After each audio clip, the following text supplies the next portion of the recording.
Asalaamu calaykum waraxmatullaahi wabarakaatu asxaabtay sharafta leh igu xidhan aad baa idin wada salaamayaa dhammaantiin kusoo dhawaada channelkayga Sukiina channel asxaabtayda qaaligaas ciwaanka ka arkaysaanba maanta waxaa idinla wadaagayaa qaabkaan u samaysto muqumada amba oodkaca marka waxaan rajeynayaa inaad ka heli doontaan insha Allah fiidiyogan soo haddana ila arkaysaan u samaystay muqumada quruxda badan leh idin muuqata soo dhawaada idin leeyahay daawasho wanaagsan.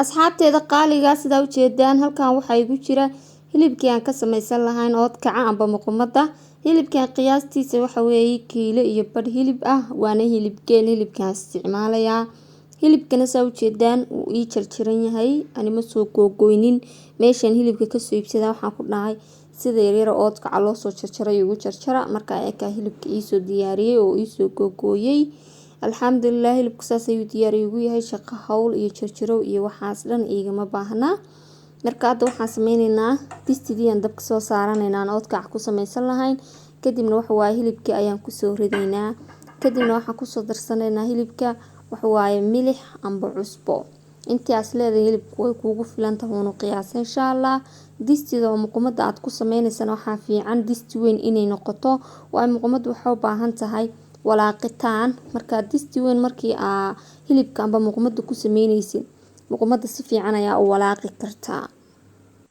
soo sidaad u jeedaan hilibkii markii aan dabka soo saarnay anigoo waxba ku darin aan ka ahayn milix hilibkii biyo ayuu aayar u soo sameynayaa amba uu u soo dhalayaa biyahan uu hadda sameeyay ka badanna uu soo dhali doonaa markuu hadda uu muddo yar saarnaaday insha Allah hilibkuna waxa weeye ilaa intuu biyahaas uu hadda dhalayo uu ka gursanaya amba uu ka liqayo wax kale kuma dareyno marka muqumada waxa fiican bilow ilaa dhamaad ina walaaqitaanka ugu dadaashid oo hilibka aad kolba dhinac u rogrogtid waayo haddii aad walaaqi weydo hilibku dhinacna uu ka bislaan doonaa waxa waaye qaybna qaydin ayuu ka noqon doonaa marka walaaqitaanka muqumada muhiim ayay u tahay marka waa kaas u jeedaan hilibkii biyo badan muuna soo dhalin wali marka wax yar waxaan sugeynaa biyaha ku jiro dhan intuu soo wada tufaayo hilibku insha Allah amba uu soo wada dhalaayo wixii biyo ku jiraba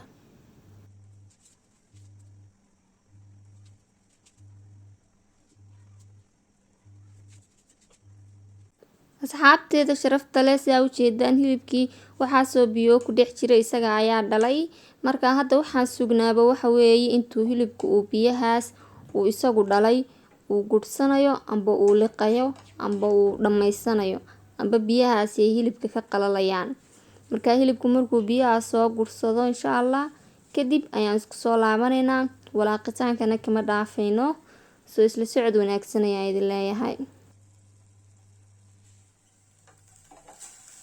waa kana hilibkii biyuu soo gursaday sidaad u jeedaan hadda wax biyaa kumaysan harin hilibkii marka hadda waxaan ku soo darsanaynaa hilibka saliidii aan ku shiili lahayn saliid aan anigu isticmaalayo waxa weeyaan sunflower oil laakiin ay saliid aad jeceshahay amba aad haysatid uun ku darso insha Allah saliidan waxa fiican inay hilibka wax yar kor ka soo marto oo saliidu wax yar soo korayso hilibkuna wax yar uu hooseeyo waxaan badnayn oo waxba ahayn dabkan waxa fiican inuu mar walba dhexdhexaad ku ahaado oodka amba muqumada dab kore oo sare inaad ku karisid ma wanaagsana marka hilibka mar haddii aad ku soo shubtid saliida hilibku wuxuu ka rabaa inaad ag taagnaatid aadan ka dul dhaqaaqin si fiican aad u walaaqdid waxa weeye hilibka kolba dhinac aad u rogrogtid haddii aad intaas sameyn weysid oo hilibku dul taagnaan weysid amba aad si fiican u walaaqi weyso hilibku kala kalar buu ka noqonayaa qaybna way shiilmi qaybna cadaan bay noqoni marka sidaasna lama rabo waxaa la rabaa kalarku inuu isku eekaado oo muqumadu isku eego isku kalar ay ku soo baxdo marka walaaqitaanka waa inaan ugu dadaalnaa marka waa kaas hilibka tartiibtiisa iska soo karkaro insha Allah waxa waaye ha iska soo shiilmo wax yar kadib ayaan isku soo laaban doonaa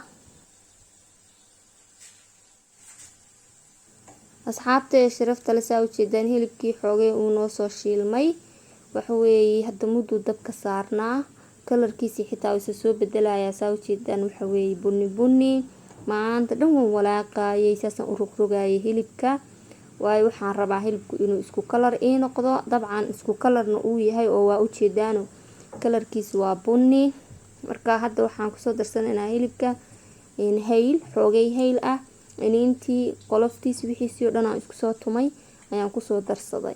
qiyaasta haylkuna aday kugu xiran tahay, haddaad jeceshiin aad ku badsatid ku badso, haddaad jeceshiin aad ku yareysatid ku yareyso. kole aan waxaan jecelahay inaan haylka ku badsado. haddaa xataa rabtid waxaa ku darsan kartaa hayl oo boodhar ah. aan waxaan jecelahay haylkan orgaaniga inaan ku darsado, madhow toolana galkiya waxaas waan ka dhex guri doonaa insha allah. markaasaa ujeedaan hadda kalarka hilibkeenu sitaa waxa weeye buni buni khafiif ah, laakiin weli heerkii la rabay muusan gaarin. saas ayuu eegyahay. weli dabkaan kusii hayn doonaa insha allah ilaa heerkaan rabno uu ka gaarayo. marka waxa weeye waxyar kadib ayaan isku soo laabanaynaa insha allah, markii muqumada si fiican inoogu soo shiilanta amba hilibku si fiican inoogu soo shiilmo insha allah.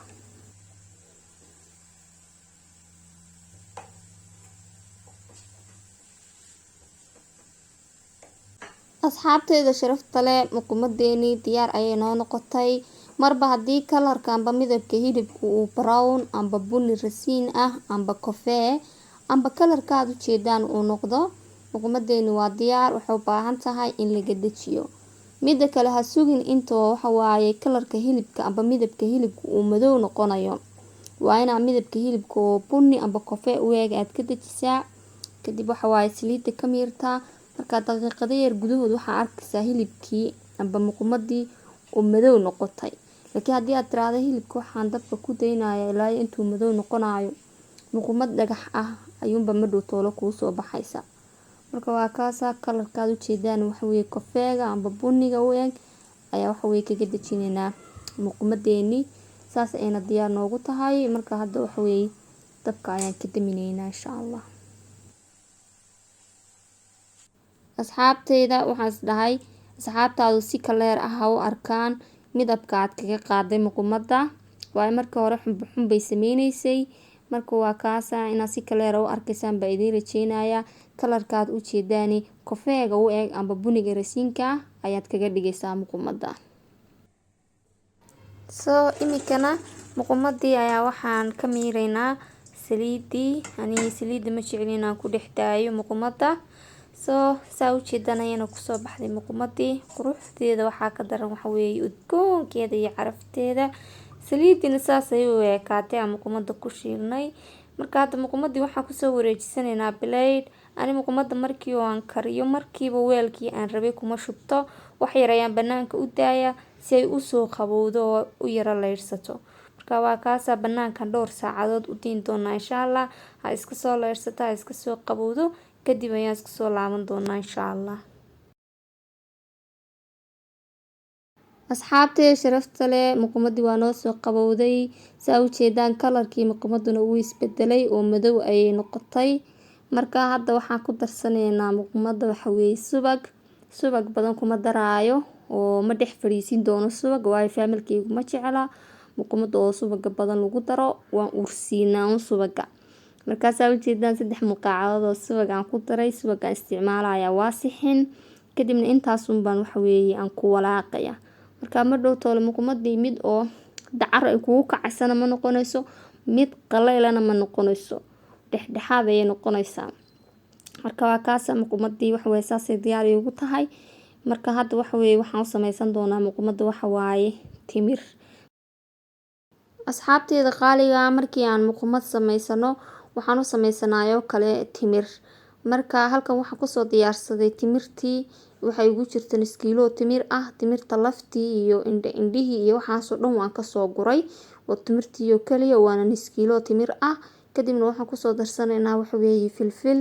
waxaan kaloo kusoo darsanaynaa waxa weeye subag 2 malqacdood oo subag ah.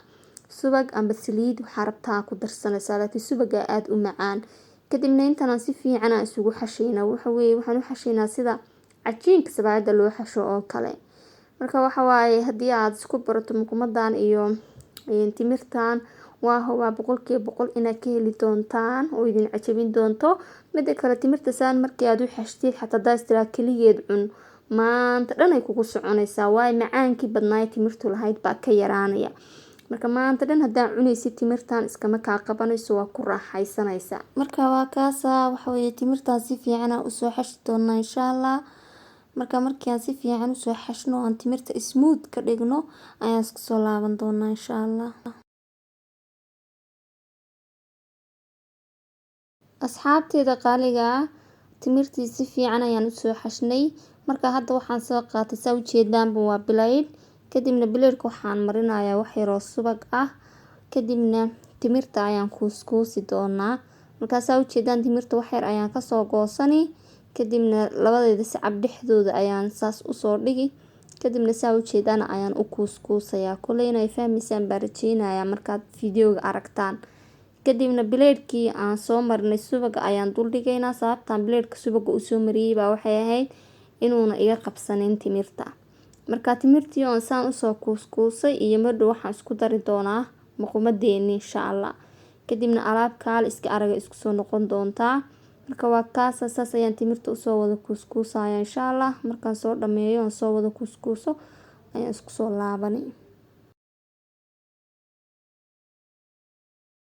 waa kana timirtii waan soo kuuskuusay sidaad ujeedaan ayayna soo baxday. markaa hadda weelkii ayaan soo qaadanayna aan muqumada iyo timirta aan ku shuban lahayn. kadibna waxa weeye muqumada ayaan ku shubi. marka xoogay muqumada markii aan meesha ku shubnaba timir ayaan soo dul dhigi doonaa. yacni layer muqumada haddana layer timir ah. saasaan isku dul dhigi doonaa insha Allah. marka ma dhow toolo weelka markii aad malqaacada gelisid waxa isu ka saar raaci doonta timir iyo waxa weeye muqumad iswadata. kaale iska arag nimcatu fujuuq baa la yiraahdaa.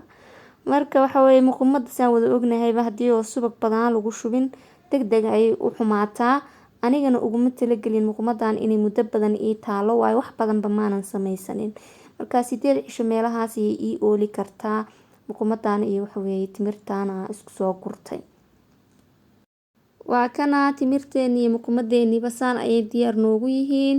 waxaan rajeynayaa sidaan u sameeyay muqumadan iyo timirtan inaad ka heli doontaan insha Allah.